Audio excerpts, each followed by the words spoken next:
Special intensive revision ఇదేంటంటే ప్రతి 10-12 సంవత్సరాలకు ఒకసారి చేసేటువంటి ప్రక్రియ.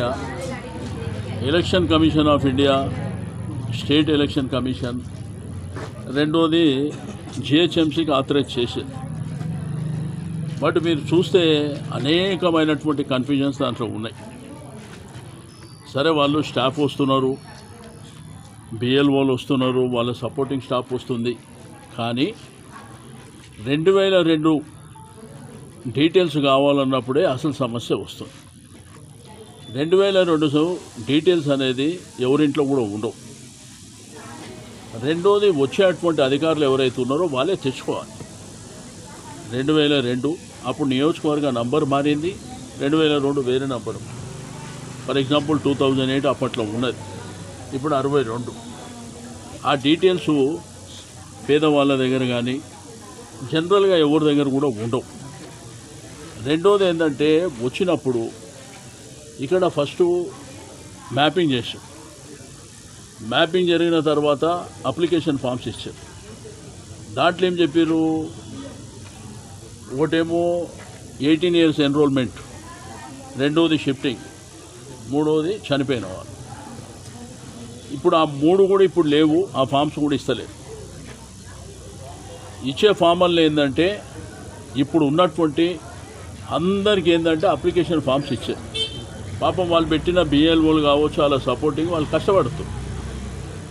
కానీ పేదవాళ్ళ దగ్గరకు వచ్చినప్పుడు ఏంటంటే ఆ వివరాలు సేకరించాలంటే వాళ్ళకు కూడా ఇబ్బందికరమైనటువంటి పరిస్థితి.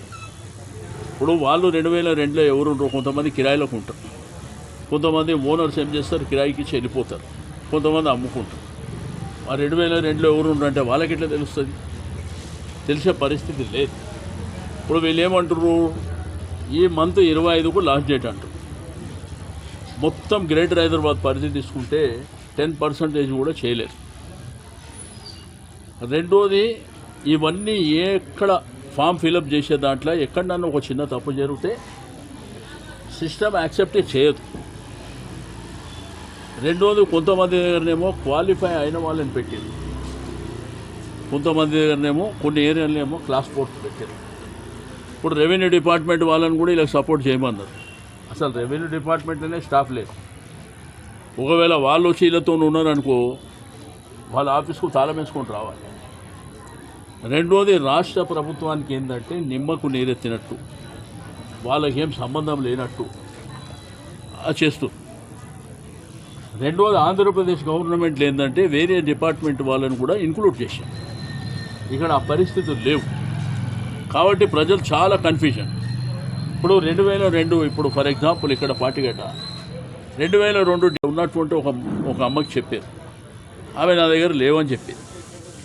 చెప్తే అక్కడ నెట్ ఉంటుంది కదా, రోడ్ల మీద షాపులు ఉంటాయి, 50 రూపాయలు పెట్టుకొని ఆమె పోయి ఎందుకు డీటెయిల్స్ తెస్తుంది? అసలు ఏంది కన్ఫ్యూజన్? మీకేందంటే ప్రాపర్గా చేయాలనుకున్న వాళ్ళు ఈ ఇంట్లో ఎవరు ఉంటుర్రు, వాళ్ళ డీటెయిల్స్ తీసుకొని వాళ్ళ ఆధార్ కార్డు, రేషన్ కార్డు